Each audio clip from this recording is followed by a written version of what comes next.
appear to be the case. Exactly. So, good afternoon, everybody that's coming into the room. It is great to have you all with us. I'm just going to give another couple of seconds so we can try and get as many people in before we start.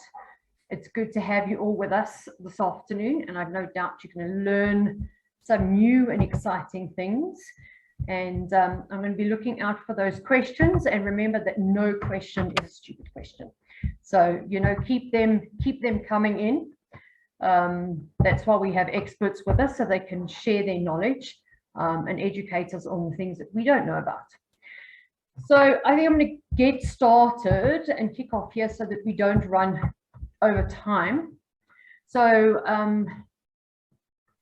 the session this afternoon is through our sponsor OpenText, and we're going to be talking about EDI versus API. So EDI has been an essential part of B2B integration for decades, and over its lifetime, it has been pronounced dead on multiple occasions. The latest threat to the existence of EDI is the proliferation of APIs that have become the leading technology for enabling modern integration use cases. So, what impact do APIs have on EDI? Will EDI finally be finished off? Are the two concepts mutually exclusive, or can they coexist or even collaborate?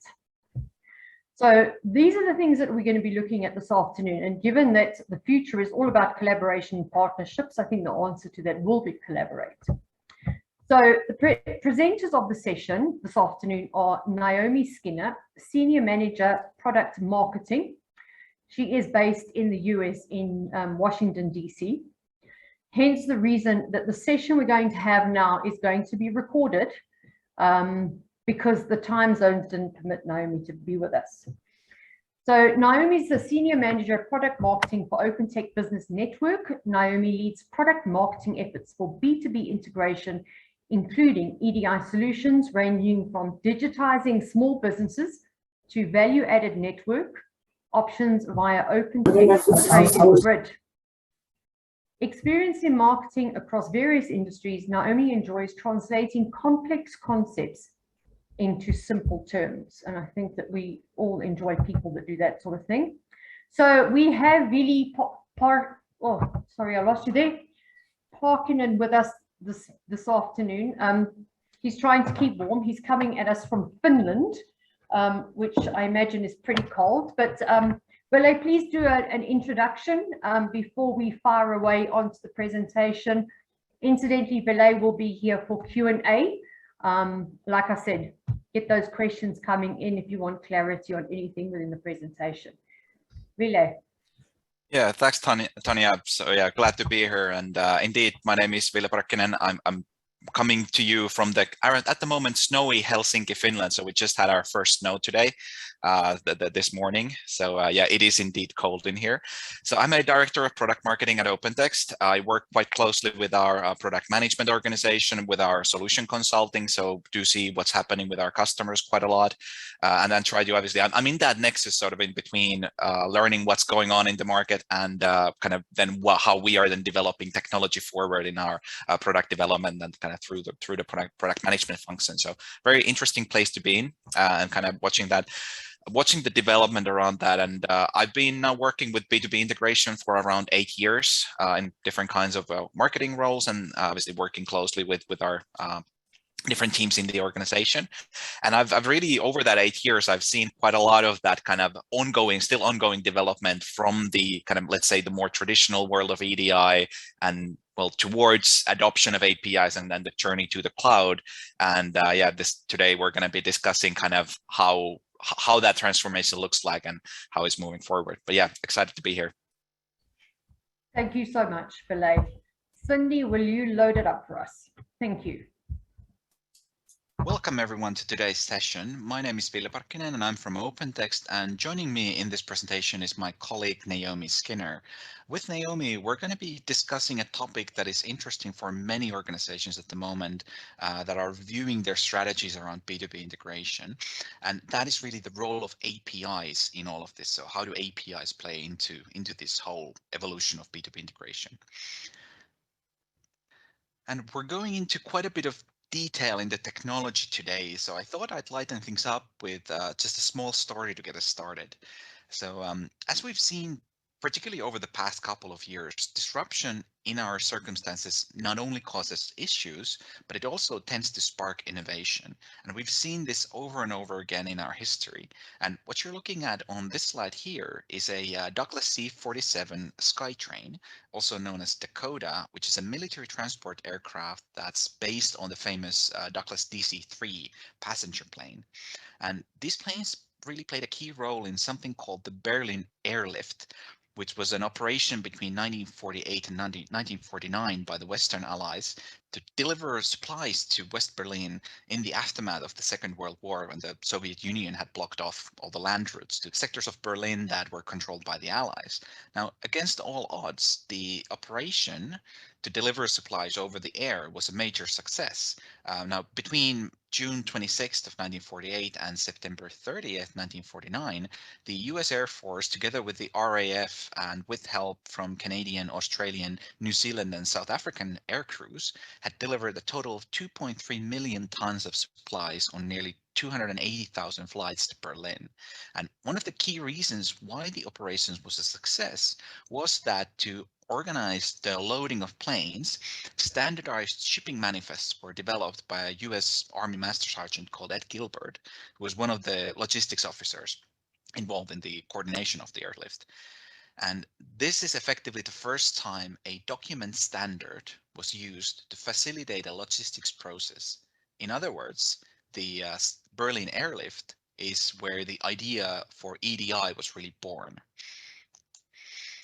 Now, that same guy, Ed Gilbert, who designed these standards in the 1940s or towards the end of 1940s, he took these standards and further developed them. And in the 1960s, he really devised this electronic message format for sending shipping information regarding cargo. So again, in the shipping space. And one of the first companies in the world to use the first implementation of EDI was the Holland American Steamship Line that in 1965 started sending shipping manifests across the Atlantic using telex messages, believe it or not, which enabled a full page of data to be sent across the Atlantic in approximately 2 minutes. So the first EDI communication protocol to be used was the telex network. And if we fast forward to today, both the EDI standards and the communication protocols look quite different today than what they were in 1965. And it is the modern evolution of EDI now being influenced by APIs that we're going to be exploring today. Wow, that was very interesting, Villa, that EDI has such a long history. So the rest of our journey today, we will explore how the emergence of APIs are impacting the use of EDIs. So first we need to define the terminology, then give an overview of EDI and of traditional EDI integration. And then we'll discuss how APIs fit into the picture, and then we'll conclude with a summary and answer any questions you may have. So let's look at the definitions. EDI stands for Electronic Data Interchange, and it is the electronic exchange of structured information between computer systems, leveraging agreed message standards. An API, or Application Programming Interface, is a software interface that provides programmatic access to service functionality and data within an application or a database. So while EDI is focused on exchanging data, the focus area of APIs is on exposing data. So this means EDI can leverage exposed data from APIs, and API can enable EDI and complement the exchange of data. So let's take a closer look at how traditional EDI integration can automate the exchange of specific types of business documents. Let's say the buyer is a retailer and there's a sudden surge in customers who are buying large quantities of toilet paper. The retailer is almost out and they need to replenish their inventory as quickly as possible. So the buyer goes into their system and sends off a purchase order and 850 to their toilet paper supplier. They are directly connected to the supplier using AS2, and the purchase order is delivered into the supplier's system where it can be processed immediately, which is very important because we really need toilet paper. Because they are using EDI, the supplier can confirm inventory and quickly flip the PO into an order confirmation, followed by an ASN, followed by an invoice. And all of this can happen very quickly with little to no manual work, no retyping of data to create these business documents and so forth. So this process of communicating through an EDI system using standardized EDI message types is fast, and it works very well thanks to good old EDI. So even though EDI is an old technology, the reason why it's still around is because it does what it needs to do. Before we continue, I'd like to clarify one more thing. EDI can refer to document standards or communication standards or both together. EDI document standards describe what is exchanged, a purchase order, an advance ship notice, an invoice, and so on. And that is communicated via document standards such as X12, EDIFACT, Tradercoms, ODET, etc.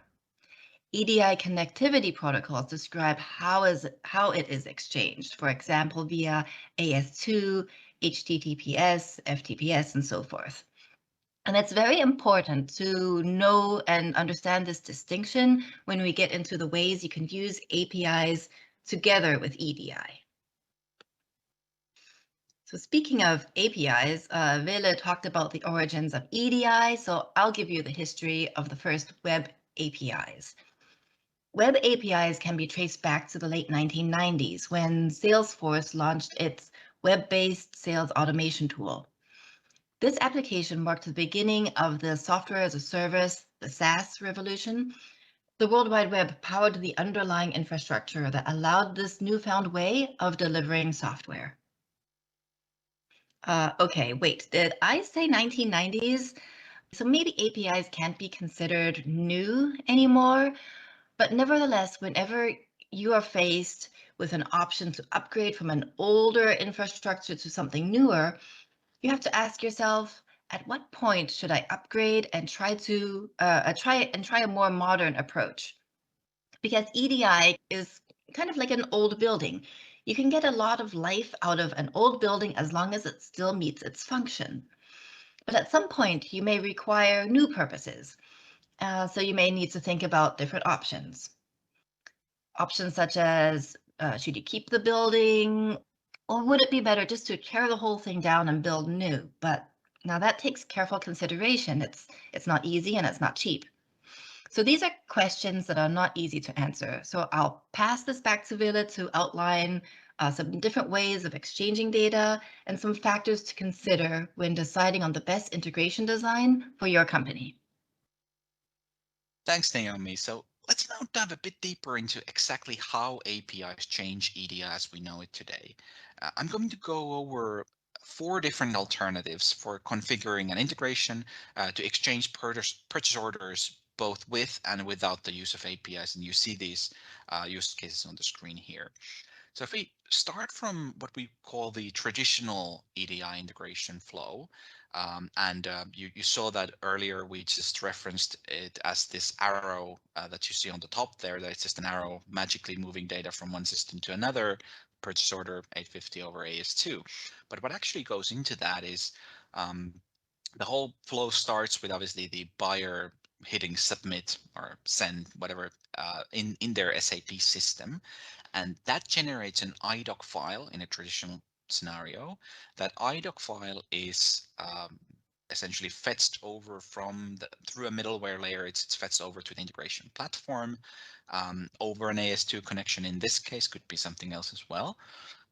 But then once the IDOC file is on the integration platform, we need to do a data mapping. So we'll need to turn that data format and data structure that is now specific to this buyer's SAP system. We'll now need to turn it into something that the supplier can work with. And in this first use case, we're turning that into an 850 document. So that's the 850 X12 standard. So we're mapping it into a universal standard that is understandable for the supplier as long as they know the standard. They have EDI people working with that. And then that 850 gets relayed over to the supplier, in this case over AS2, again, could be something else. And the supplier will then take that standard format and then turn it into something that is directly usable in their system. In this case, it would be the XML file that matches the data model that is used by the Oracle system.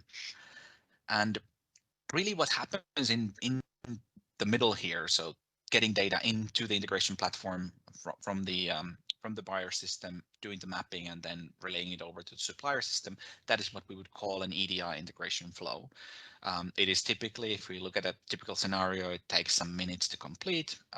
And the beauty in using the 850 is that it enables one-to-many document exchange, at least in theory. There are some details, and I should say as a disclaimer that even though this looks detailed, the reality is way more detailed than this one. This is just to help us to understand how APIs come into play. If we have a look at another use case here, so what happens in a direct B2B integration flow? So that was leveraging standards, so what we might call this.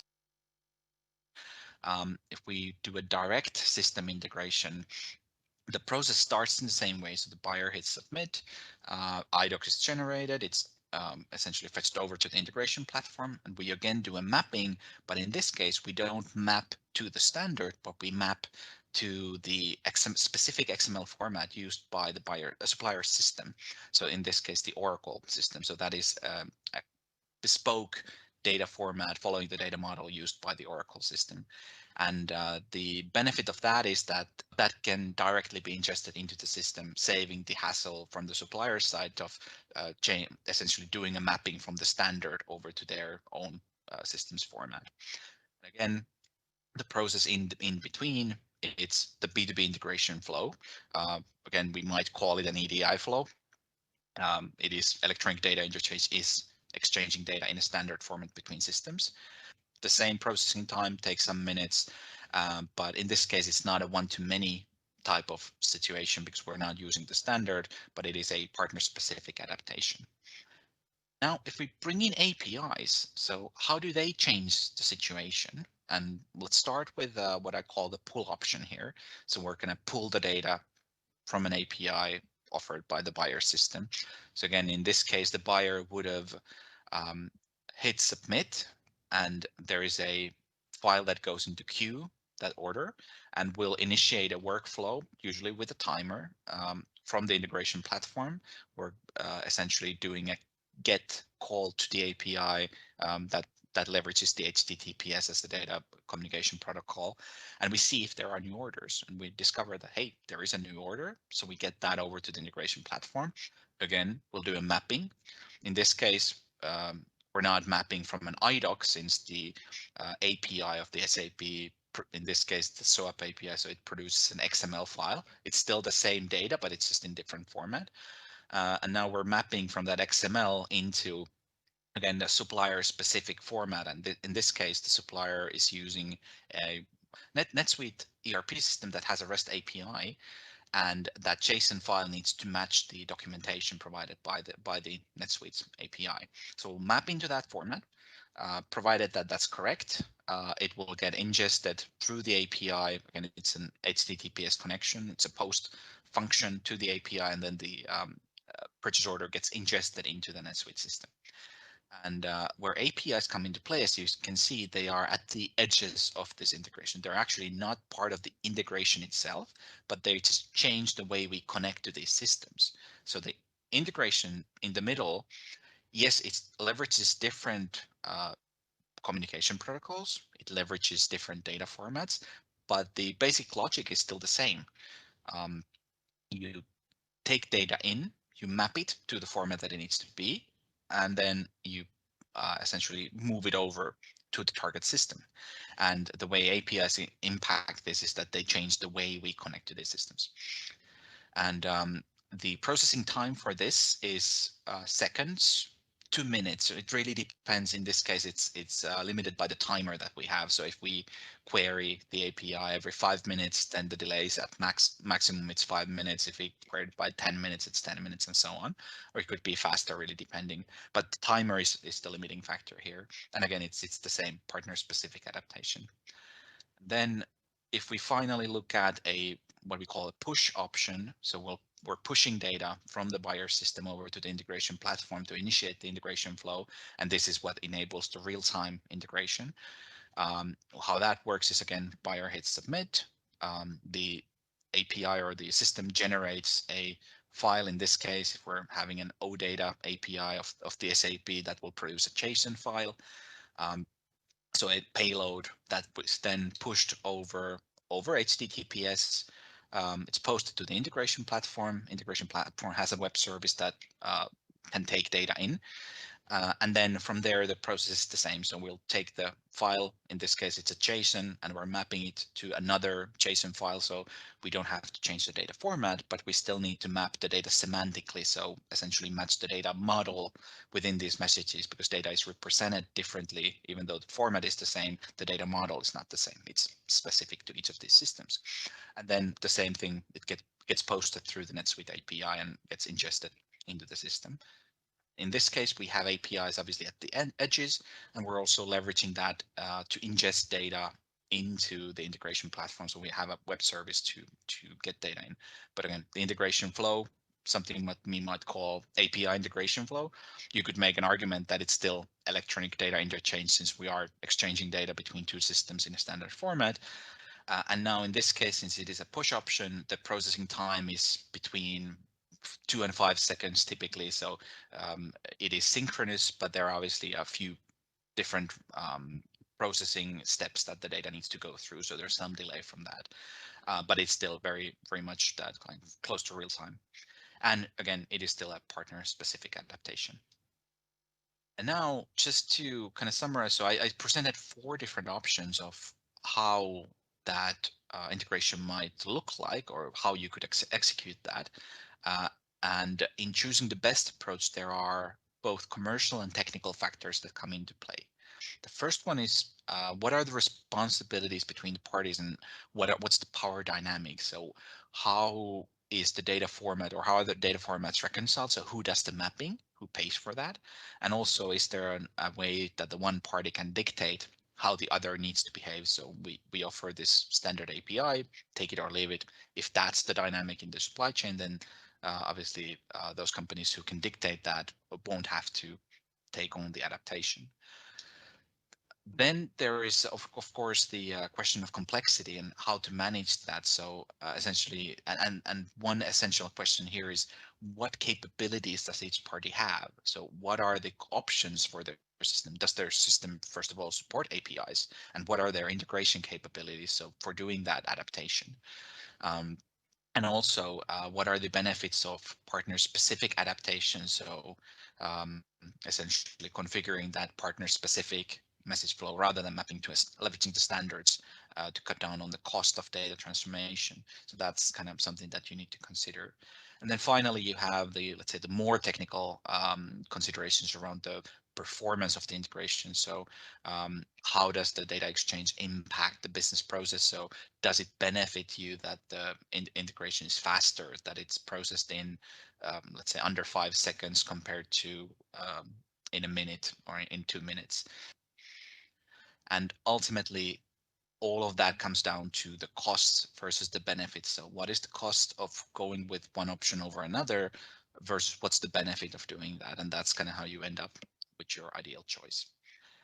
And now I'm going to hand over to Naomi, who will go over some additional thoughts around how APIs can really transform B2B collaboration rather than replacement, but what can they add more to that? So Naomi, over to you.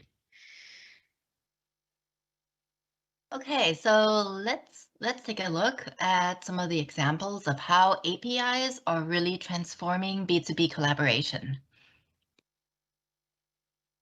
We're going back to my earlier example of the retailer with the toilet paper shortage, but this time we'll add in the use of APIs.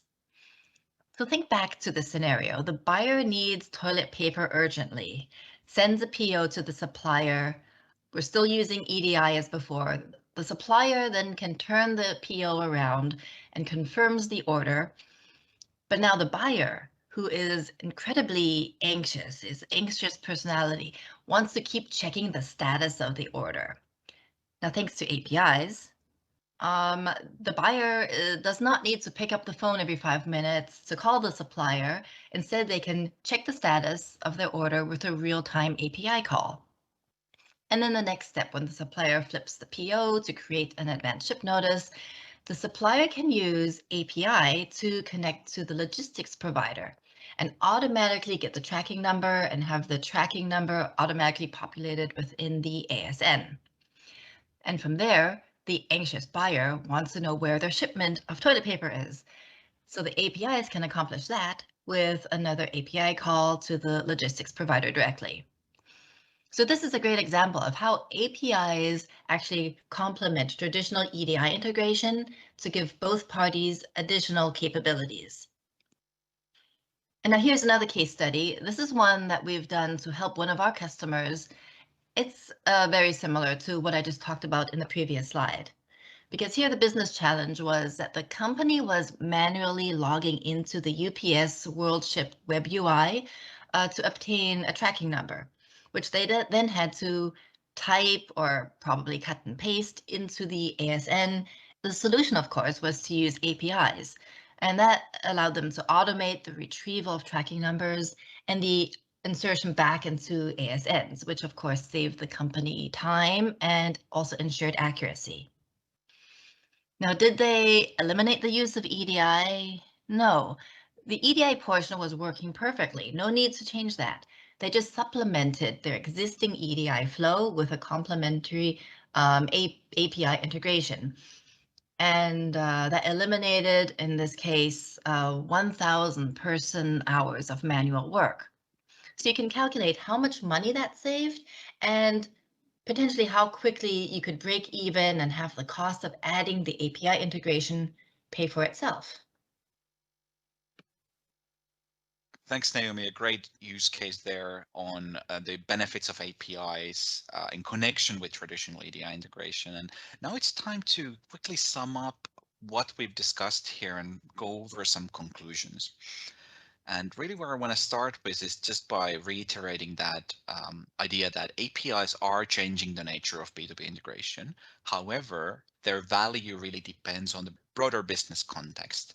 There are some key drivers that are driving API adoption in the B2B use cases, including those performance benefits. So having that synchronous connectivity that enables real-time data exchange. So where that's valuable, that's a clear driver for adopting APIs. APIs are also, as we heard from Naomi's example, they are not limited to traditional B2B integration use cases, but rather they have the ability to support deeper process automation and do more than what EDI does. EDI is essentially restricted to those documents, the different document types that have been designed. And APIs also enable connecting with business applications without the need for a separate middleware layer. And this might not be a benefit that you can reap straight away, but if you are only working with APIs, you don't necessarily have to have a middleware layer that obviously incurs costs and can provide some challenges. So if you have old middleware that you're using as part of your B2B process, you probably know what I'm talking about. So that is one additional kind of driver. So getting rid of some of these extra needs for technology. Then if we look at some of the barriers, then why APIs might not, and I would argue that will not become a solution that's everywhere, at least quite yet. And the first one is really that EDI provides a framework for business document exchange. So it enables that one-to-many connectivity. So you have a universal language that you're speaking with when you agree that we're changing an 850 purchase order. People who know EDI will know what that will contain and what the elements are. This is obviously not a foolproof system. There are some gaps in it, but it's still a much better way of facilitating collaboration than the fully partner-specific data formats that APIs have. So each and every API will have its own data format that is defined by the developers of that API. So there's no standardization around that whatsoever. The existing B2B investments are also a key consideration for organizations. So when you have, and most organizations will have existing investments, they have invested into building these EDI connections with their partners that they have maintained over time, and really ripping them out and replacing them with APIs.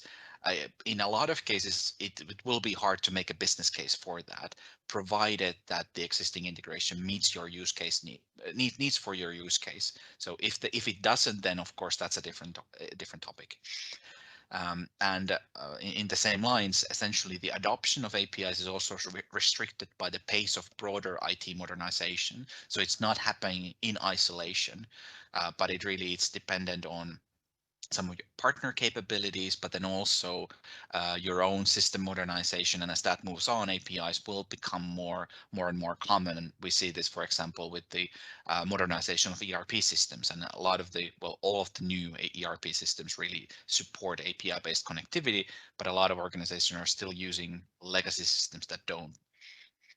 So the question is then, how should you embed APIs as part of your B2B integration strategy? And I think the key to everything is really to ensure that your B2B integration solutions can support API integration. So that's the first thing. Make sure that you have the capability to do that.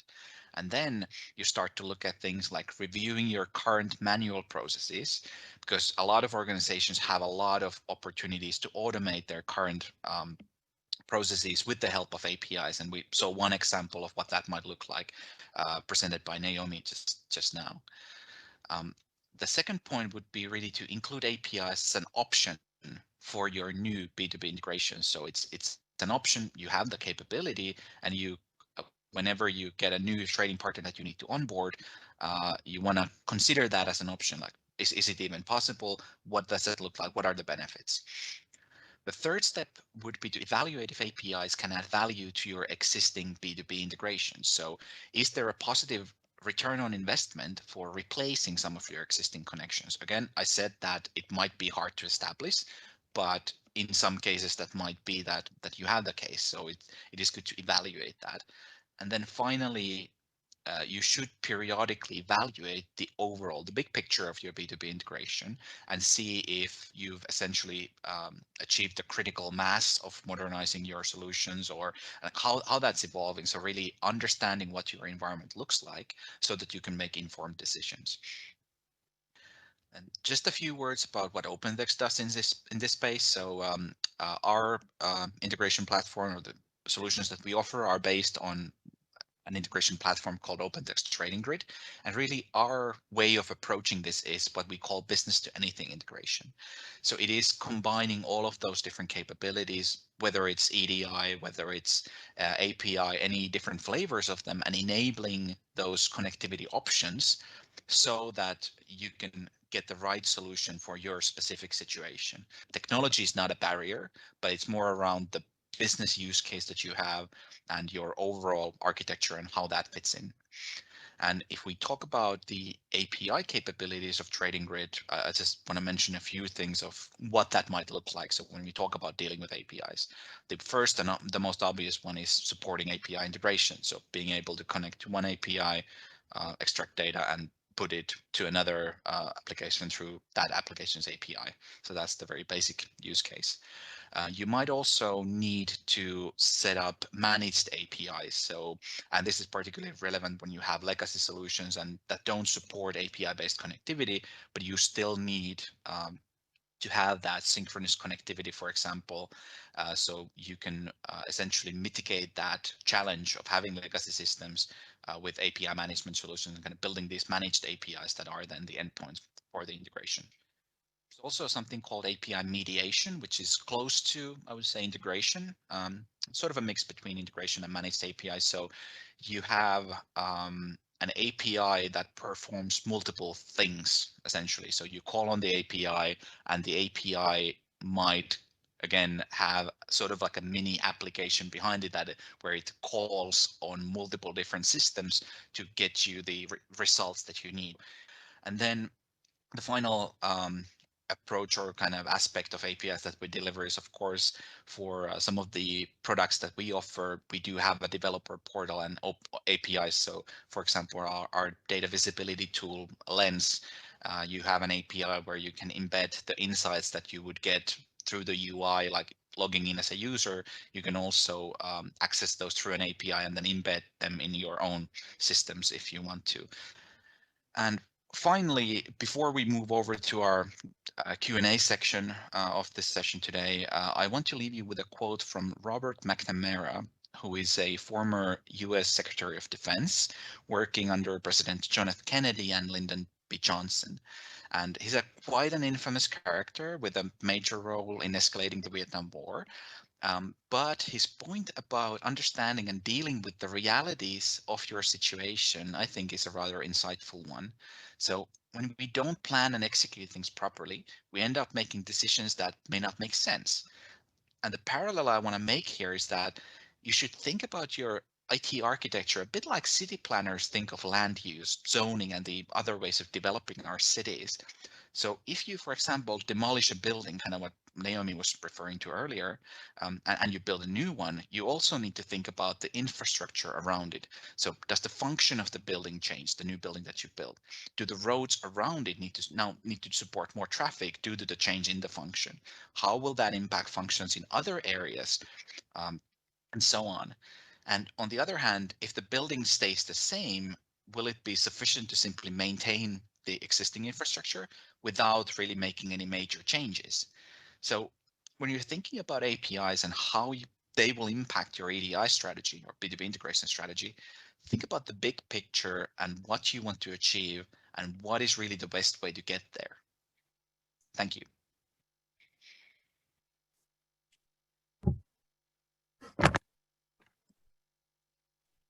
Wow, that was a lot of deep and interesting content.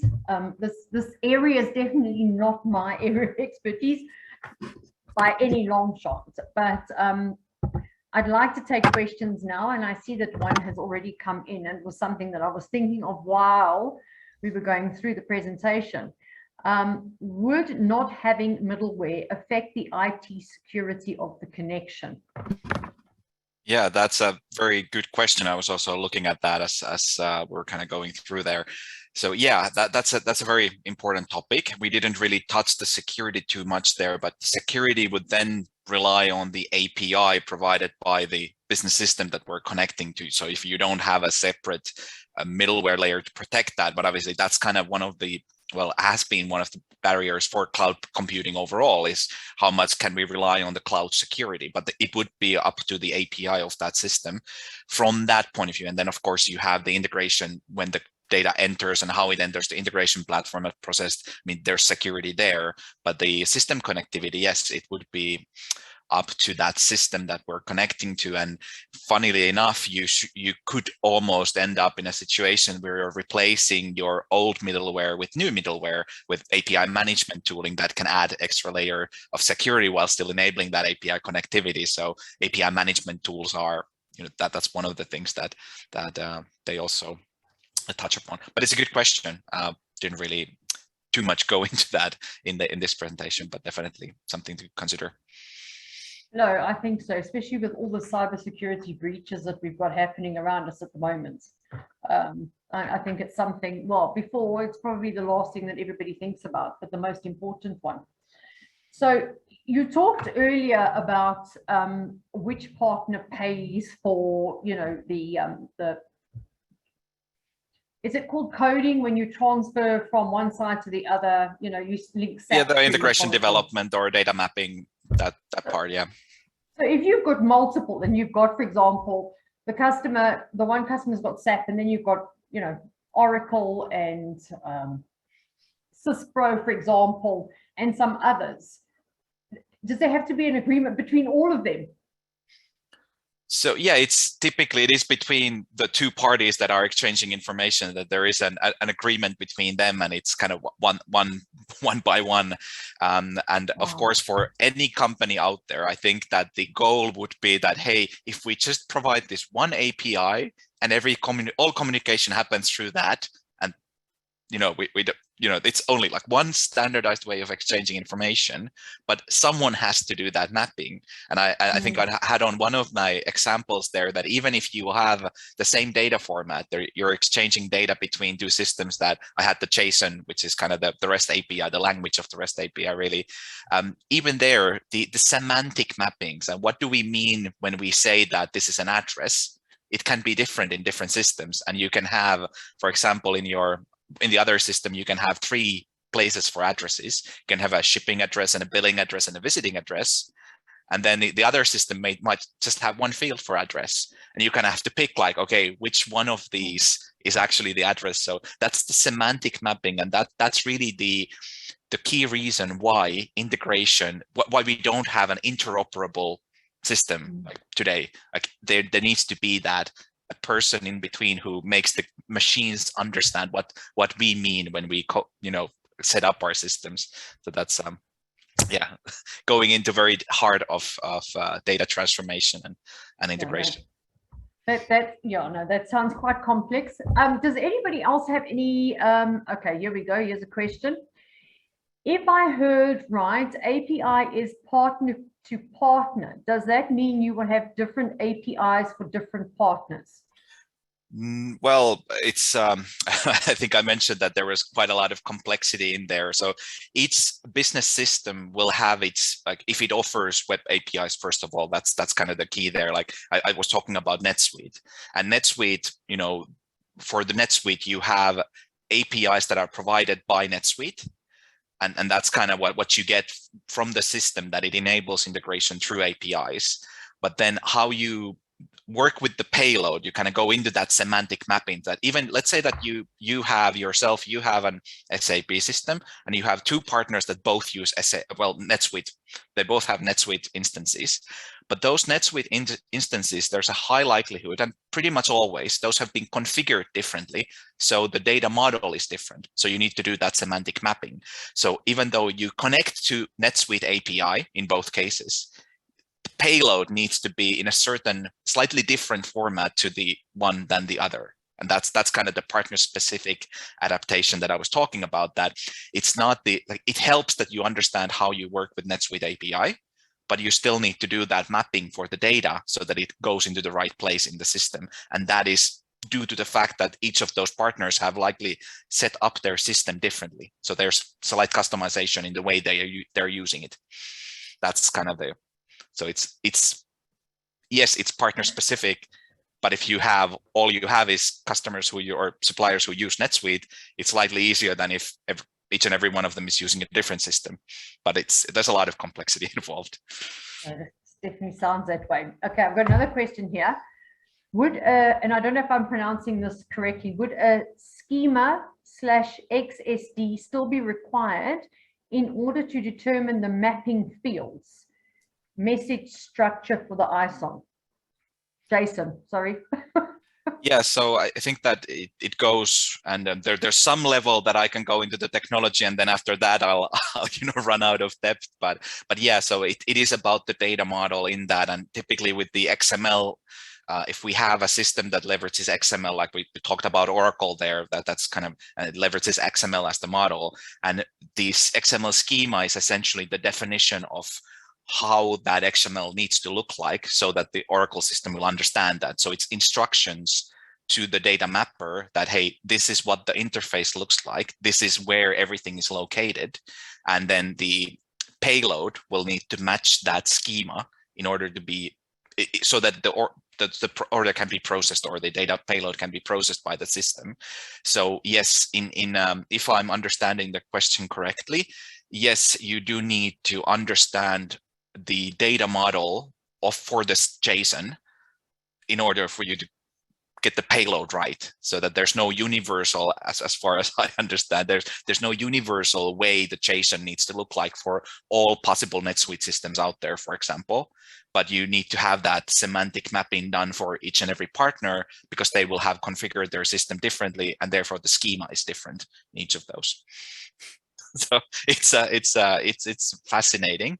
And I think we were discussing earlier with you, Tanya, that, you know, I would get bored if I was just, you know, dealing with, you know, marketing bags of flour. So I really love this area, but sometimes it is quite, yeah, quite complex. You're not quite. I think it's very complex. I have another question for you here. Oh, sorry, no. Tandeka's asking about the recording because they've had problems with losing the sound. Yes, the recording will be available to everybody. So there were a lot of people on this call, and I'm just curious, and I mean, you can give me a show of hands or clap or whatever you need to do. Has this presentation been valuable in helping you to understand, you know, the EDI versus API scenario? Because you know, there's a lot of talk about it, and helping people to understand that they're both relative and they both fit together from a collaborative point of view, I think is important to get that message across. And it is a very complex, very detailed subject, topic, whatever you'd like to call it. In terms of the API and EDI, how does that all link? And tell me if I'm completely off base here. How does that now tie in when you start talking about blockchain and the ledgers and things like that? I mean, do they tie together, or do they run completely separately, or how would they fit together? I think, well, with blockchain, you talk about the capability of creating an immutable log. And I'm now going back to because we don't like, we've done some research around that, but we're not really like at the moment, we're not, you know, providing a blockchain solution, but it's essentially, I think that functionality is enabled through APIs. So exchanging the data, but then the blockchain itself, the immutable log, that's kind of it's a specific capability that you have through that technology. But of course, you need to get data into the blockchain so that it can be, you know, it can remain there, and then you need to call on to check validity of the data. So if you're, I think one of the greatest examples that I've seen is universities using that for your diplomas, that, you know, to make sure that employers can check if your, you know, graduate degree or the diploma is legitimate. So you have a service where you can just drop that file into a service, and then it will tell you if that's, and it kind of calls on the blockchain. And I'm pretty sure that in the background you have the APIs working as the integration technology for doing that check. I think that's kind of how you need to do it. So it's not directly related. I think we're going to see more about blockchain in the supply chain. I think it just requires that the pioneers, the solutions to make business sense for organizations. There are some things, I think, ethical supply chain is one thing where you have, again, certificates, like, because blockchain is all about veracity of the data, or if it's legitimate and real. So you can have that in with contracts, you can have that with certificates for ethical behavior, for example, that you have a certain certificate for human rights, taking those consideration, so on. And it can also relate to goods. So you might have for some goods that need to be proven that these are of certain origin, you might leverage a blockchain there. So I think those use cases are still sort of in their infancy, but we will see more of them. But yeah, APIs will be, as far as I can tell, they're going to be part of that, but it's not the main thing. It's sort of just the enabling technology. And I think just to comment on, you said the kind of that conversation around like API versus EDI, and then we used, I think in the beginning of the 2000s, we had the like how XML will demolish API. Well, it hasn't. It has changed the nature of EDI, and I think that's the same thing that we should be looking at APIs. That it is, how do they change the future of EDI, because they will get embedded as part of that. So, so I think it's a slightly wrong question to ask, like if it's one versus the other, but how does one impact the other? Because it's, yeah, it's going to change the nature as we discussed. Okay, so I have another question here with regards to the live link archiving. Is there any standard API offered to enable scanned documents and reading scanned documents? I'm trying to kind of get to the root of this, and I think that would then be, it would be the service, and I'm thinking we're now talking about a kind of trying to get to the bottom of the question here.